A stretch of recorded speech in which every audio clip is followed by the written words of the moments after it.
The mass killings in Rivne in early November 1941 were among at least 64 executions that took place in Ukraine between September and December of that year. The number of atrocities speak volumes about the genocide of Jews. The doomed people who were escorted to Sosonky were registered before being shot by the employees of the Rivne occupation authorities. They collected their documents and recorded their valuables. The Jews were then forced to undress and were driven to the pits where the shootings took place. From the testimony of Christina Nowakovska. On the logs, lined up in the back of the head, stand 10-20 people. A long burst of machine gun fire, and people like mown corn fall into the pits.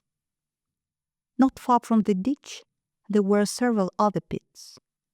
Everyone was forced to undress and approach the pit, men and women separately.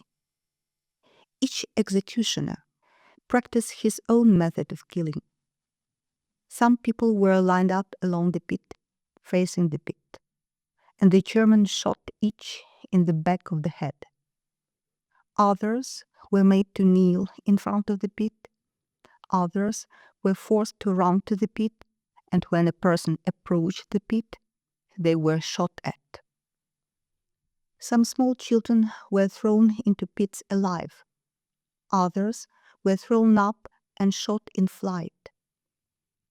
All this was accompanied by the death groans and screams of the dying and the laughter of the executioners. If any of the doomed tried to escape, they were shot. After working this way for an hour or two, a German would go to the table, drink a glass of vodka, eat a sandwich with sausage, and continue his vile work again. From the testimony of Hans Pilz, an officer and editor of a soldier's newspaper.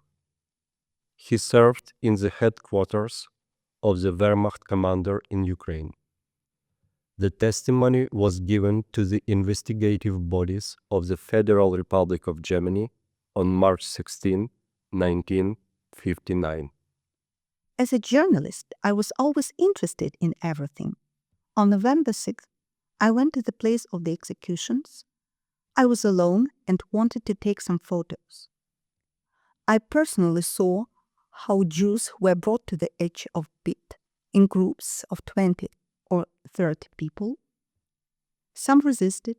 They were driven by blows and shoves. Some were forcibly knocked to the ground. Jews were kneeling or squatting in front of the graves. Some of them were crying loudly and screaming, but in some places they were very calm. They were shot with pistols. I was particularly shocked by the fact that among the victims there were so many small children, including babies, who were grabbed by the members of Grave Battalion, as we call the SS unit, lifted high and then shot. The Jews who were to be shot next had to watch all this. There was terrible screaming, crying, and praying. When I was watching the executions, the shootings were carried out in front of two graves. Behind them, there were two more graves. The Nazis did not have enough time to shoot all people before dark. Many of the Jews who had to spend the night in Sosonky in the open air died from the cold. The shootings continued the next day. From the testimony of Kurt Kadik, a serviceman of the Latvian police unit, Police Battalion 33. The next day, I went back to the execution site with my group, in accordance to orders. I arrived there at about 4 p.m. I could see that all the trenches were already full to the top with bodies. There were around 1,000 Jews still in the clearing. My unit leader then gave me the special order to guard the money taken from the Jews. Ukrainian militias had to search the clothes the Jews had removed for valuables and money. Since all the trenches were full to top with bodies, as I already said, the remaining 1,000 Jews were shot in the clearing. On this day, the weather was cool and wintry.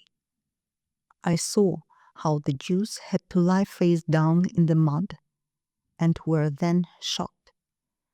There were approximately 20 Jews in each row.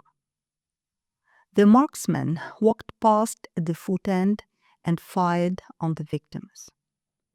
In the clearing, the Jews also had to lie naked on top of the Jews who had already been shot. They were killed in the same way. The atmosphere during the Sosonky massacre is difficult to describe. American historian Jeffrey Bertz wrote that non-Jewish witnesses recalled that the scene was so unreal, so far beyond any hellish fantasies that could arise in the human imagination, that some Jews literally lost their minds. Only few people managed to survive this hell. Leah Bodkier was among the survivors. She was the only survivor of 19 members of her family who were shot in Sosonky. Thousands of such families are buried here.